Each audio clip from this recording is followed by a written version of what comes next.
and then turn with me to Ecclesiastes. Ecclesiastes chapter 3, which is one of my favorite parts. There are several great parts in Ecclesiastes, but chapter 3 is one of those places. It's something you will be more familiar with probably. It's one of the places in Ecclesiastes that gets used by a lot of people in the church and outside of the church. It's just very poetic, as we'll read. It'll all come back to you there, as you'll see. But this passage is beautifully written and very meaningful, very impactful, though no surprise it is often used with the wrong understanding, the wrong use there. So we'll take a look at what it says and exactly what Solomon is saying in this passage. But we're going to start by reading the main text here. This is verses 1 through 9. 1 through 9, and we'll just read this together. It says, "To everything there is a season, and a time to every purpose under the heaven, a time to be born and a time to die, a time to plant and a time to pluck up that which is planted, a time to kill and a time to heal, a time to break down and a time to build up, a time to weep and a time to laugh, a time to mourn and a time to dance, a time to cast away stones and a time to gather stones together, a time to embrace and a time to refrain from embracing, a time to get and a time to lose, a time to keep and a time to cast away, a time to rend and a time to sow, a time to keep silence and a time to speak, a time to love and a time to hate, a time to war and a time of peace. What profit hath he that worketh in that wherein he laboreth?" So we'll stop there for now. So does that sound familiar? Have you heard that part of Ecclesiastes before? If you haven't heard anything else from Ecclesiastes, you have probably heard that part of Ecclesiastes, because it's used often. To everything there's a season. There's a time for everything in life. There's a season. Or maybe you just turn. Maybe that's the way you've heard it before. But whether it is from some postcard somewhere or from the birds or whoever introduced you to this passage, usually the message that's being conveyed is, if you're going through a difficult time, just wait, because better times will come around. Right? That's usually our understanding here. And sadly, as nice a thought as that is, and while that might be proverbially true, I mean, not saying that's wrong, that's not exactly what Solomon's trying to say here. We'll get into it. Okay, so the main point that he's making here is not hard to figure out. There's one word that he uses in this text. In the text that we read, he used it 29 times. If you go on to verse 11, he uses it 30 times, which is a much nicer number. So we're going to go with 30 times.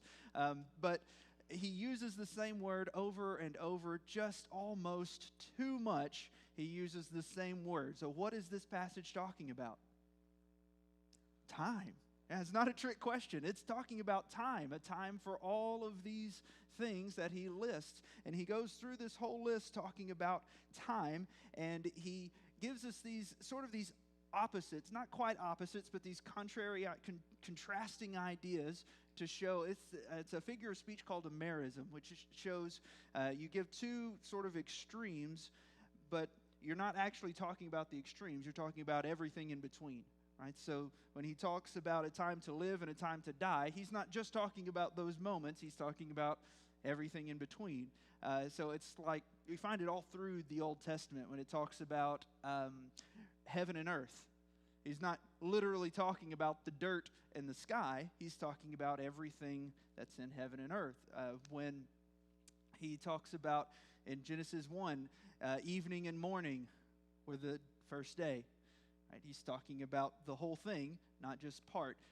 We still use these all the time when you tell someone someone tells you they searched high and low. Right? you don't tell them, well, you should try searching in the middle. Right? Unless you're a dad, because that's prime dad joke material right there. But the idea is they've searched everywhere. They've searched high and low. That's what's going on here. So when it gives these extremes, it's saying everything. It's just talking about everything. Everything in life, everything in all of these different categories. It's just saying all of it, right? So there's a time for all of these things. And when he's talking about time here, this isn't the first time he's brought up time. This isn't the first time he's mentioned time. So we already have a little context if we go back to chapter 1. You remember what he said about time. Let's see, chapter 1, verse 4. He says, "One generation passes away and another generation comes, but the earth abideth forever. The sun also rises and the sun goes down and hastens to its place where it arose." Right? So here he's talking about time. And what is his sense of time? What is his philosophy that he's hinting at here? It's that time just keeps going. There's this cycle that just continues, and we don't actually have much of an impact. Ultimately, we have no impact. That a generation comes and a generation goes, and eventually they're all forgotten about. That time marches on is another one of those classic sayings. It just keeps going, and we don't have any effect on the spinning of that wheel. It just keeps going. It just keeps rolling right along. He talks about, the cycle of the wind that just keeps blowing, or the river that just keeps flowing downstream. So that's his sense of time. So here in chapter 3, he's referring back to what he's already talked about. Here we are getting to, at the end of chapter 2, we started a little bit with him firming up some of his points that he's been trying to make. Mostly we've had the goads. If you remember, we have the goads and the nails. Mostly we've had goads where he's trying to get us thinking in the right direction. But then we have the nails, that is where we're setting a stake in the ground. This is where we're holding our position. So this is part of what he's doing here. We're really going to get to it at the end of this section, what we haven't quite read yet. So he's referring back to this sense of time as being just this unending cycle. Things just keep rolling, and we don't have much of an impact. What impact we do have, the next turn of the wheel, and it's all back to the way it was. Okay, so that's what he's talking about here in this sense of time. It's not a list of good things and bad things. It's not a list of right and wrong or righteous and evil things. So as you go down the list, this isn't a thing of you want these things and you don't want. None of that is what he's going for. So like when it talks about a time to be born and a time to die. These are not things we have any control over. It's not saying you should try for these things and try to avoid these. These aren't things we have any control over whatsoever. This is just part of the rolling of time. And so time to be born, a time to die, a time to plant, and a time to pluck up that which is planted. We don't have any control over when we plant. We do when the season is right. You can't wake up some morning at the beginning of February and say, man, I think I'm ready to go plant. It's not going to work. We don't have control over that. It's just part of the rolling of time. It's also, there's no good or evil here. This is not right or wrong when it talks about planting and harvesting. There's not one is good and one is bad. This is just part of the process of time. You have that and everything in between. A time to weep and a time to laugh, a time to mourn and a time to dance. Again, this isn't one is good and one is bad. All of this is right in its place. All of these are just things that come along. A time to cast away stones, a time to gather stones together, a time to embrace, a time to refrain from embracing, a time to get, a time to lose, a time to keep, a time to cast away. Depending on who you are, there might be more keeping than there is casting away. That's everything in between. Remember, we're all in there somewhere. Let's see. A time to rend and a time to sow. This one might not be obvious. Whenever, for Jews in a time of great grief or extreme sorrow, what do? That's right. They would rend their garments. So that's what it's talking about there. A time to rend There's a time of extreme grief where you tear your clothes, but you don't stay. I mean, you're not continually tearing your clothes. There's a time whenever it's time to sew your clothes back together. It's time to sew. It's time to move forward. So it's part of this process. It's part of the rolling of time. There's a time to rend, a time to sow. There's a time to keep silence, a time to speak, a time to love, and a time to hate. Now this one, along with the next one, a time for war and a time of peace, is where people think, well, we're not supposed to hate, we're supposed to love, we're not supposed to war, but there's a time for both. You can't read the Old Testament and come away thinking there's never a time for hate or for war. The Bible says specifically that there are things that God hates. God hates sin and the results of sin and those who are controlled by sin. The Bible says God hates that. And so if we are following God, we will hate those things too. If you can see sin in the world, if you can see evil and wickedness in the world and not hate it to your very core, then you have not yet understood God's righteousness. We should hate evil. And because of our hate for evil, there are times when war is appropriate, when it is right. There is a time for war, which is what we find in the Old Testament. When God sends the Israelites to do battle, he tells them, go in and conquer this city and leave no one alive, which is a huge problem for a lot of people with the mindset of our culture, reading this and reading God giving these instructions and saying, how could a loving God instruct his people to do this kind of a thing? Because there is a time for it, and the time for it is whenever God's righteous judgment is in play. Whenever God is punishing a people for their wickedness, then that is the time for it. And so there is a time when war is appropriate. There is a season for war, and as a nation, we go to war in those seasons. Now, there are a lot of reasons why we should not go to war. We should not go to war because someone in Washington thinks it will look like a tough guy. We should not go to war to get gas prices down or any. Those are not reasons to go to war, but we do have just wars. This is a concept that we as Christians have always held on to, that there is such a thing as just war. And that's a whole different sermon. I don't know where I'm going. That's not in my notes. So the point being here is that these aren't good or bad. These aren't righteous or evil. That's not what the list is saying. The whole purpose of this list is the same idea that he introduced with time in the beginning, is that it's constantly moving. It's constantly going, and we are at the mercy of this cycle that is happening. We are just rolling down this river of time, and that is what our life is. We don't have control over those things. And so he ends this list with the question there in verse 9. Get back to the right place. There in verse 9, what profit hath he that worketh in wherein he labors? What is the profit of the man who's going through this, wherever you are in this river of time as things are flowing through, wherever you are, what profit is there for the person who's just working, who has a job to do, who's out doing whatever work he has to do? What profit is there? Again, this is the question that Solomon has come back to several times now. I try to point it out whenever he does, because this is really his point. What is the profit?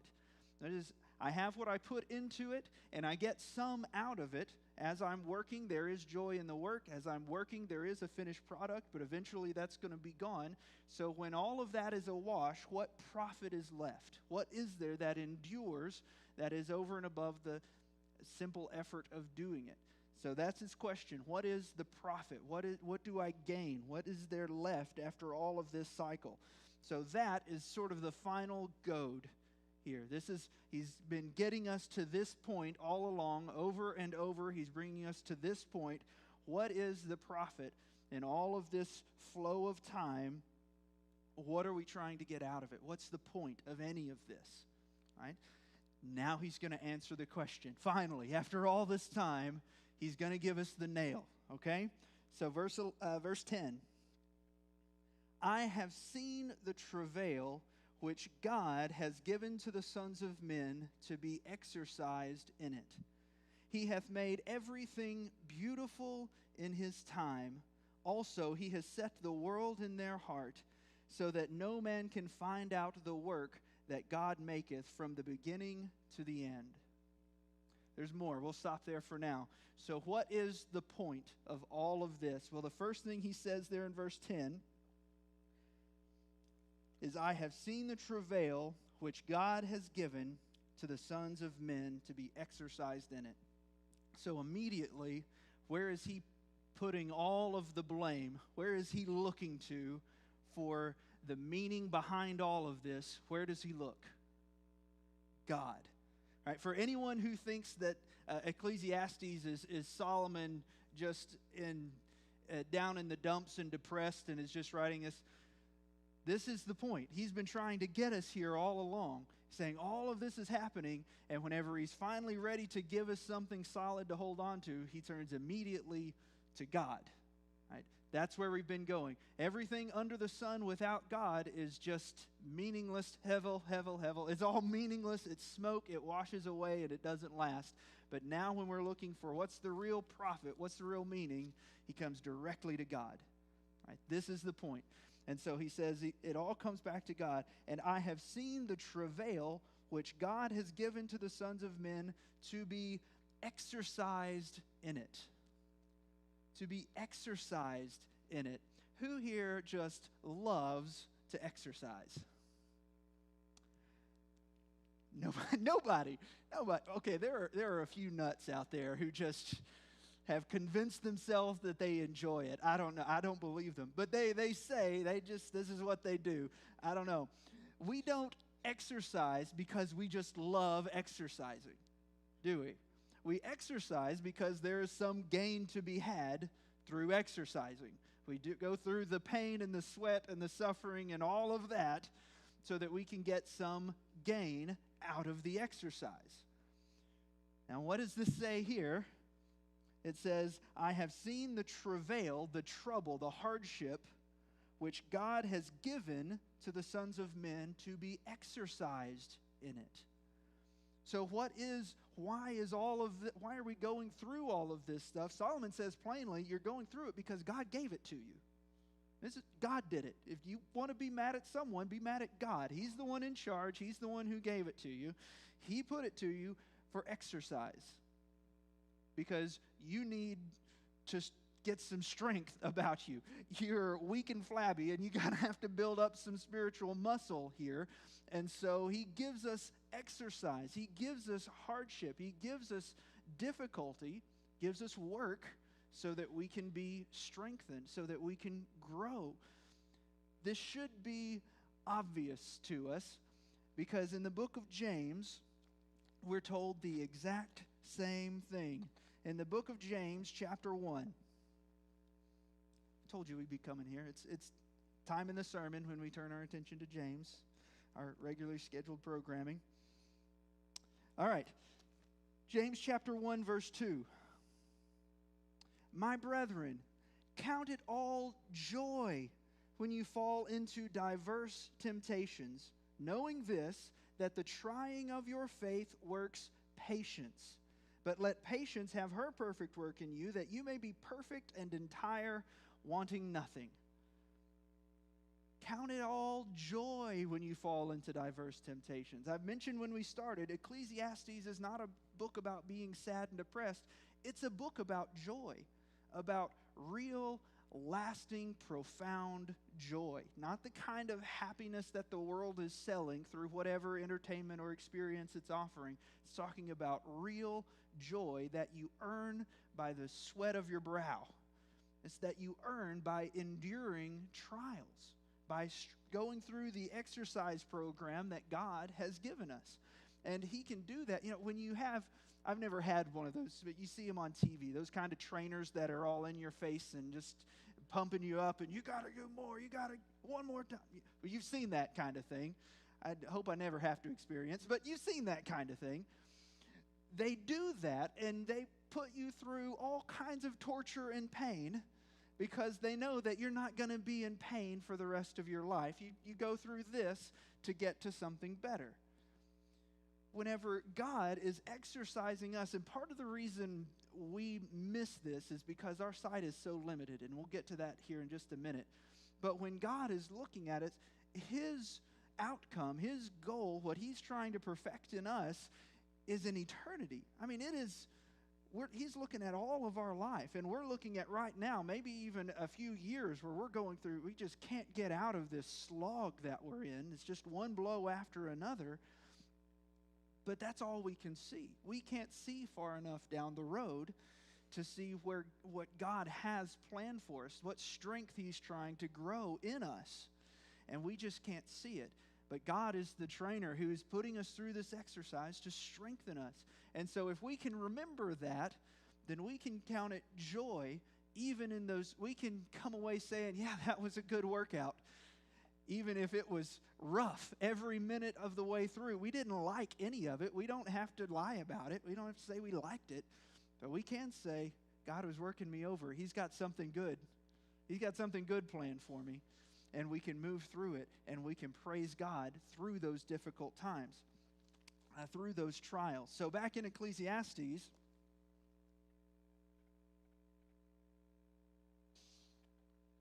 so it says, I've seen the travail that God has given to the sons of men to exercise in it. Verse 11, He has made everything beautiful in His time. That is an incredible thing to say. I mean, just dwell on that. He just went through this whole list of a time to live and a time, or to be born, a time to die, a time for war and a time of peace. He went through this whole list. And now He's saying in verse 11 that God made all of that beautiful. All of it's beautiful. Not just it's good for you to get through it, not just grin and bear it. It's beautiful. All of it is beautiful. And it's almost impossible to see when you're there. But if you have ever had the experience of speaking with a godly brother or sister who is going through a difficult time, how many of you have gone to encourage someone who was sick or going through some hardship, and you come away knowing that you got way more of a blessing out of it than they did? Because there's something beautiful about those times whenever things are just impossibly hard, and yet the godly man or woman in that moment says, but praise God. Whatever happens, I'm going to praise God. That is beautiful. And they come out of that, whether this side or the other side of eternity, they come out of that with this amazing picture of what God has done for them, of who God is. And all of those moments are beautiful. Every bit of it. So wherever in that time, whatever season that we are in, it's not a matter of, well, endure this season because a better one's coming. That's not Solomon's point. It's just hold on because the next season might be. Solomon's point is the season you're in right now is beautiful. And God is using it for your joy. It's beautiful right now. God has given you this because this is beautiful. Okay? And it's not something that it is easy for us in our limited capacity to understand. And that's what he says in that next part, that also He has set the world in their heart so that no man can find out the work that God maketh from the beginning or the end. That He has set the world in their heart. That word world, just a difficult translation there. And so different versions will have all kinds of different things right there. The word is actually olam, which we find all through the Old Testament. It's used a ton. And nearly every time, like 250 or more, it's translated forever. We often find it olam va'olam, forever and ever. You see that phrase in the Bible a lot, forever and ever. That is the word translated world right there. It's forever. But forever doesn't really fit, and there are different ways to there's different meaning behind the word, and so they translated it world here with the sense of the whole world. Like we sing, He's got the whole world in His hands. We're not talking about the globe. We're not talking about the planet when you say world. We're talking about everything.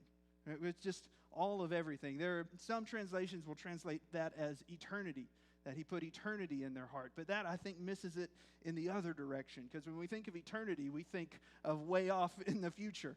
But that's not, it's all that our eyes can see. It's everything that's in front of us, the whole world. That's the sense. And so when it says here that God put the world in their heart, we have this desire for more in us. We are created with that. We want more. We want to learn more. We want to grow more. We want to see more. We all have that in us. I brought one of my commentaries to share his thought on this just real quick, because I thought he said it so well. He says, also the world, not this vain world of pleasure, but the universe, the book of nature, the whole course and changes of human affairs, this he has set in the heart of men as the object of his intense interest and delight. He has put into his heart a vast desire to study and a great power to comprehend it in all its order and beauty, except that the field is so wide and the capacity is so limited, life so short, our knowledge of the past so imperfect, and the future is so clouded that no man can find out the work that God makes from beginning to end. That's the idea. We have this desire to see everything, to know everything, and to understand more, and to grow, and to explore. And yet our capacity is so limited. Whether it's limited by our understanding or limited just by the number of years we have on this planet, our capacity is small, especially in comparison to the forever, the whole world, the all that God has made. We're so small. And yet God gives us the desire for more, the desire to discover and to learn who he is and what he's doing. He planted that in our hearts, and yet we will never actually get there. We'll never get there, but we are supposed to be looking for more. And so that's what he's talking about here. It's that drive that pushes us forward so that we can know more, so that we can learn more, so that we can experience more. Okay, so we have this sense that we're meant to be awed by creation. I think is what he's saying there, which is what we find over in Job. If you're the last few chapters 38 through 40 or 41 of Job, where God comes and speaks to Job, and he starts listing off the things that Job, do you know how the world, when the foundation, did you see when the foundations were laid? Let me turn over there so I don't butcher a quote. Hold on. Job 38. Yeah, this is where God starts talking to Job. He said, Job, where wast thou when I laid the foundations of the earth? Declare if thou hast understanding.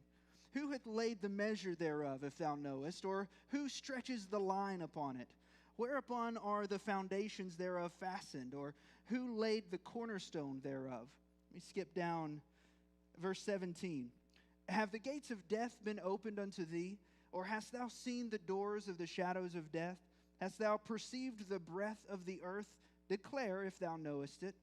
Where is the way where light dwelleth? And as for darkness, where is the place thereof? I love that one, because that question, where is the way that light dwelleth, and the place where darkness is? There isn't a place for light. This is something that science has finally caught up a little bit on. Light is always moving, right? We have light travels in rays. So light doesn't have a place. It has a way, a path. But darkness just exists wherever light isn't. It has a place. It's the things that God knew that we eventually figure out. Anyway, he starts talking about the natural world. He talks about the wind and the course of the rain and the thunder over further on. He talks about, verse 39, wilt thou hunt the prey for the lion, or fill the appetites of the young lions, when they couch in their dens and abide in the covert to lie in wait? Who provides for the raven his food, or for the young ones when they cry to God and wonder at the lack of meat? he goes through all of these things and descriptions of horses and eagles and their habits and the things that they do. He talks about the great monsters, the behemoths and the leviathans, and talks about all of these things and says, Job, have you discovered these things yet? And sometimes we read that and we come away with a sense that God is kind of like putting his thumb on Job to squish him down a little bit. I don't know, I read it and I think God's just kind of showing off a little bit. Have you seen this yet? Oh, wait till you learn about this. Oh, you got to see this.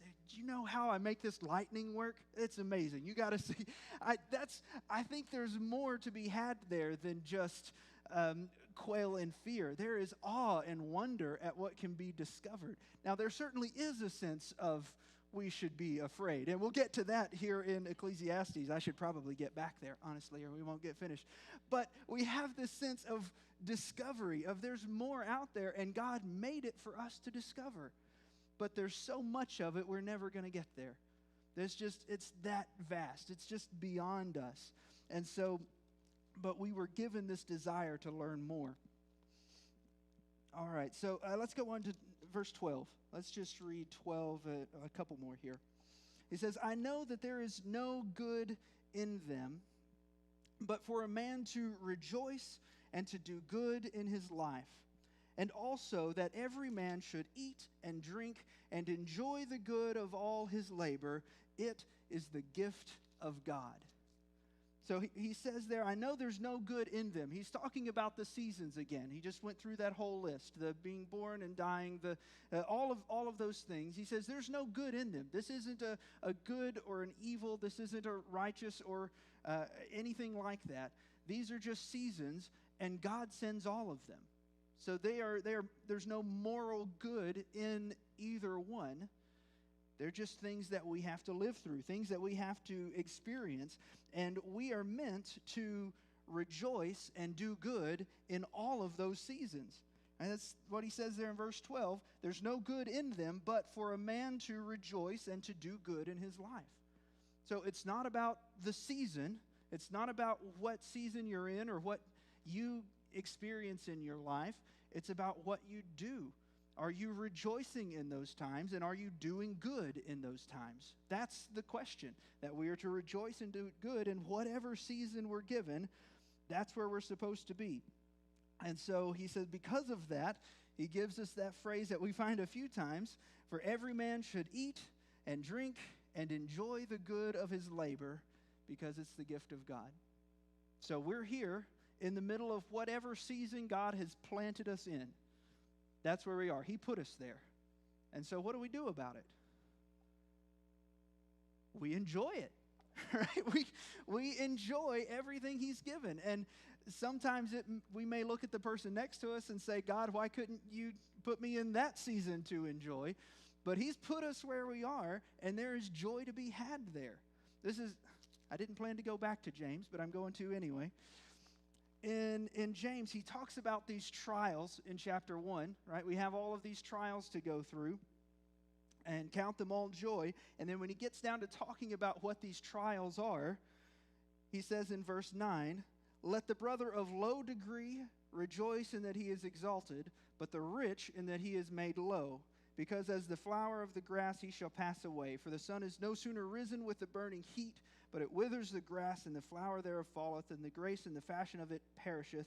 So also shall the rich man fade away in his ways. Blessed is the man that endures temptation, for when he is tried, he shall receive the crown of life, which the Lord has promised to them that love him. So when he's talking about these trials, what are the trials that he presents? Whereas there's the trial of being poor, or there's the trial of being rich. Both are trials. And he says after, but if you endure whichever temptation you have, then there's a reward. But both of them are trials. There's trials of being rich and the trials of being poor. And there again, we think, God, if only I had those trials of being rich. But that's not for us to decide. God's given us the trials, and those aren't the only ones. That's just what he lists there. And then we go through those trials, and we count it all joy. Right? Wherever we are, there's joy to be found, and there are trials to be found in those times. There's temptation to be found in those times. Whatever season you're in, there is joy and there is temptation, and we are to rejoice and to do good in the season that God's given us. And whatever reward we get from our labor, it doesn't say you're to go out and find joy in your labor, right? Because sometimes there's no joy in the labor. We do it, that's just what we have to do. And so we do the work that we have to do. You don't have to love your job, okay? That is a myth. You don't have to love your job. If you do, praise God for it. You don't have to, okay? But you labor and you work and you enjoy the reward for your labor. You eat and you drink and you enjoy the whatever you have as a reward for your labor, because that's what God has given you. It is a gift from God. So you don't have to feel bad about it. You can enjoy that. You can enjoy what it is. We're told to find joy in the reward of our labor, whatever that may be. And so that's what he says, to find joy in your labor, because it is the gift of God. It's good to remember, I think, that in the New Testament church, as it is growing, a very large portion, a large number of the members of the New Testament church were saved as slaves. They were slaves. They had no joy in their work, right? They did the most menial tasks, and they did it for little or no compensation. There was not much reward for what they did, and it wasn't these weren't joyous jobs that they did. And yet, we find a joyful people. We find a giving people, a gracious people in these early churches, even though they were saved out of slavery. They were in slavery, and they probably lived their whole lives as slaves, right? It's very different from what we find in Solomon, and yet there's joy. James was written to them. Whatever position you're in, there's joy to be had there, because we have what rewards we have here, but we have even more reward coming. There's more there, okay? So, a couple more verses, then we will certainly be out of time. Verse 14. I know that whatever God does, and he says, I know. So far, he's been asking a lot of questions. There's been a lot of uncertainty that he's been trying to stir up in us with these goads. But this is what I mean when I say there are nails, right? This is what we're to hold on to. He says, I know. I know that whatsoever God does, it shall be forever. Nothing can be put to it, nor anything taken from it, and God doeth it, that men should fear before him. That which has been is now, and that which is to be has already been, and God requires that which is past. Okay, so that last verse seems a little convoluted there, but we had a similar verse in chapter 1. If you go back to verse 9, and this is right after that, the time keeps flowing and there's nothing we can do. All of that we read before. Verse 9 says, the things that have been, it is that which shall be, and that which is done is that which shall be done, and there is no new thing under the sun. Is there anything whereof it might be said, see, this is new? It has already been done of old time, which was before us. So that's what he's referring back to. We're still talking about time. And in that sense of time in chapter 1, as he's trying to get us thinking, there's this idea that what has been, or what is, has been before, and what was, it's just this cycle. It just keeps rolling along. There's nothing new, nothing changes. We can't actually affect anything that's happening. But then we get to chapter 3, and what does he tell us? That all of that cycle that just keeps rolling, Old Man River that just keeps rolling along, what does it say? It says that whatever God does, it will be forever, and nothing will change it. So who made the river that just keeps rolling along? God made it. What God is outside of this system. So we're here, and we can't really change anything. And he's over and over again showed us that you build it, and the next person's going to come along behind you and just tear it down. So what's the point? But here he says what God does will be forever. That in contrast to everything that we've read, that things keep turning and things keep changing and nothing lasts forever, until you get here, what God does lasts forever. which means what we do in God, or maybe turn that around, what God does in us lasts forever. So if we want to break out of this system of futility where nothing makes any difference and there's no profit beyond what brief enjoyment we can get out of it, if we want to break out of that, then we need to let God be working in us and through us, because what He does lasts forever. What He does doesn't just get turned over with the next tilling. It just keeps, what He does lasts forever. That's what He's been building to this whole time. All of this setup of making us understand that we build and it gets destroyed, that there's no profit in the work of our own hands, is to get us to right here. Because there is joy to be found even in this menial work that seems to just go right back into the system over and over. There is profit to be found, but only if it's in God. The only way there is meaning under the sun, as He keeps telling us, is if God is working in you. That's where we can find joy in this meaningless labor, because God is taking this meaningless labor, and what does the New Testament tell us? We're not working for our boss or our master. We do all that we do for the glory of God, because we're doing it for Him. And so even the ditch that you're digging that's just going to get filled back in, even that has value because we're doing it to God. And there is an eternal reward that God is working in us, even in that work. And so we find joy in that. And we do all of that. One, I can't leave without the end of 14. It says, nor anything taken from it, and God does it so that men should fear before Him. So that men should fear before God. He does all of this so that we fear God. And we are always so quick to apologize or to back off whenever the Bible starts telling us to fear God. We're like, oh, but it doesn't really mean that kind of fear. We do that so fast. But I think sometimes it does.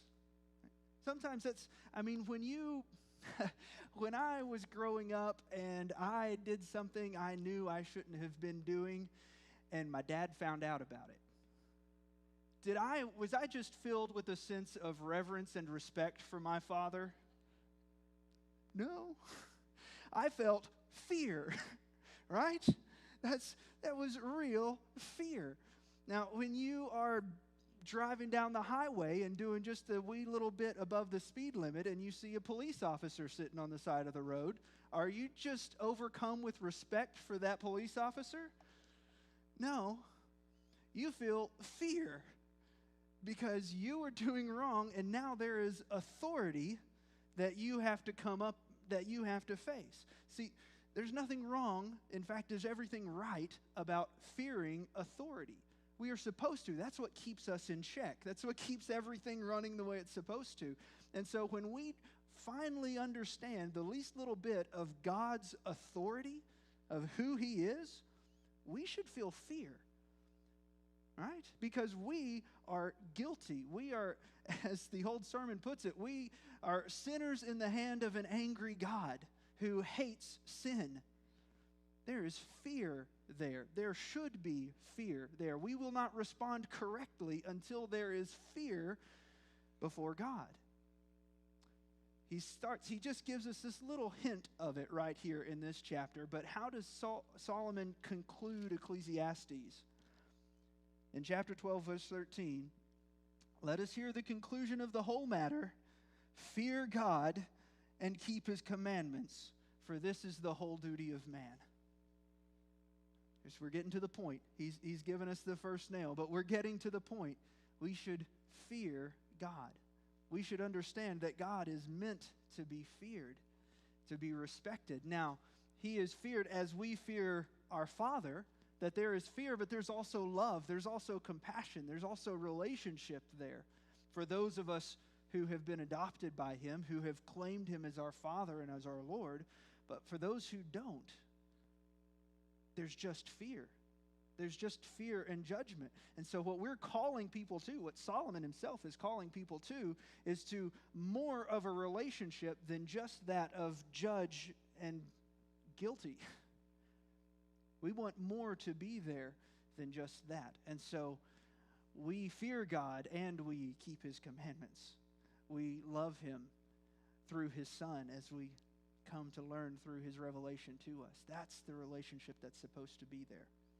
So anyway, chapter 3, that beginning, there's just so much packed into those verses. So I know I chased a few rabbits there, but it's just a lot of good stuff in those verses. So thank you for hanging in there with me. All right, anything before we are dismissed? All right, remember we do have Boss Saturday, so men, come and be a part of that. We were going to have a work day to get these pews bolted down, but it's already been done, so give Christina a nice thank you there. She said she started getting things ready and realized it was easier than she thought it would be, so she just did it. So I guess we're off the hook, guys, for Saturday. But come and have breakfast and enjoy a little devotional and time of fellowship anyway. So anything else before we're dismissed? All right. Well, stand with me one more time. And Brother Jim, would you lead us in prayer, please?